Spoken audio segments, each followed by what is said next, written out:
Hey guys, what is up? My name is Keenan and today we're building a PC.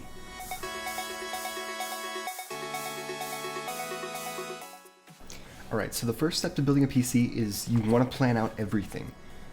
It may be complicated, but you want to take at least a few hours to decide on how you want to do things. When it comes to planning, there's actually three things you really want to keep in mind. First of all, make sure that everything will fit together. You want to make sure that everything will fit inside your case, fit together, be compatible. You want to make sure everything will work well. Secondly, you want to make sure that your price is going to be right. You don't want to spend more than you need to on a computer. It's not a good idea. And third, think reasonably. You don't need 4 graphics cards if you're going to be running Microsoft Office. Okay? Okay, so without further ado, let's get started. Hey guys, quick side note. We're going to have everything down in the description so that you can have some resources and also some cool hints and tips, okay? Awesome. Okay, so in order to build our PC, we're going to need some screwdrivers and some bowls to hold the screws, and also a hard non-static surface area that's clean. Place the motherboard down on the hard surface area. Find the gold triangle on the corner of the CPU and line it up with the triangle on the socket. Give it a wiggle to make sure it's secure, then lower the bracket and pull down on the arm to lock it in place.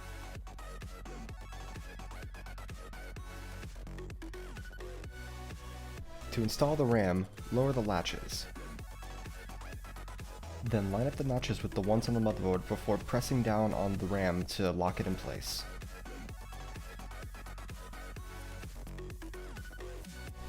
Next, we're going to install the CPU cooler.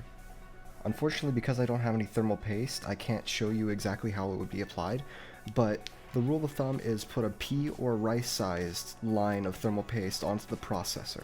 If you're using a stock CPU cooler, you may not have to do this, as will be included. Then place the CPU cooler onto the CPU and tighten it down in a cross section so that paste spreads evenly.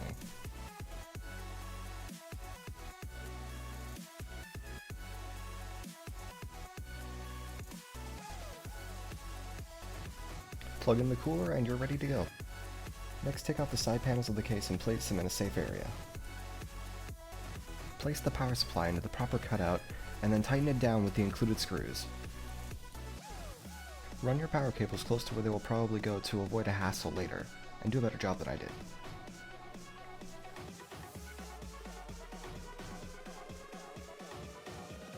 Next, place your motherboard and I/O shield into the computer case. It may be a bit difficult, but line up the screw holes on your motherboard with the standoffs that are included with your case. This will allow us to screw the motherboard into place.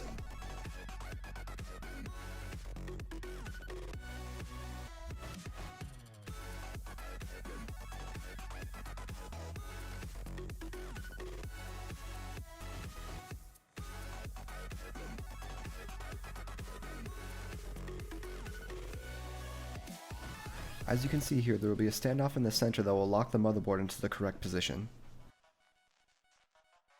Next, use the screws included with your case to screw in the motherboard. This may take some time and effort to get it just right.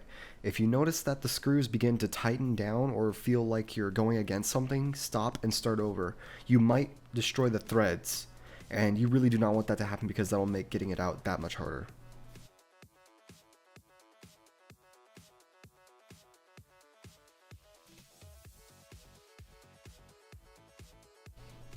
Once that has been completed, we can move on to cables. Depending on what you do, you may have a different amount of connectors. However, there will always be at least 3 that we know of, and that is going to be your 24-pin connector for your power, your CPU 4 or 8-pin connector, and also your SATA power and data connectors, which are used for storage and optical drives, which we'll be installing next. Depending on your case scenario, you may have to screw in your hard drives. However, mine includes slides, so I just put them on that and then just slid them in.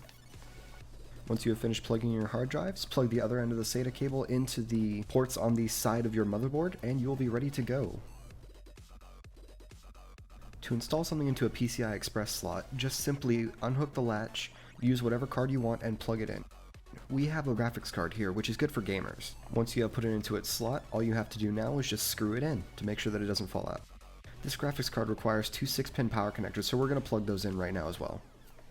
Once you've done that, all you have to do now is just simply put on the side panels that you took off earlier. Then plug in the power for the computer and flip the switch. Then hit the power button.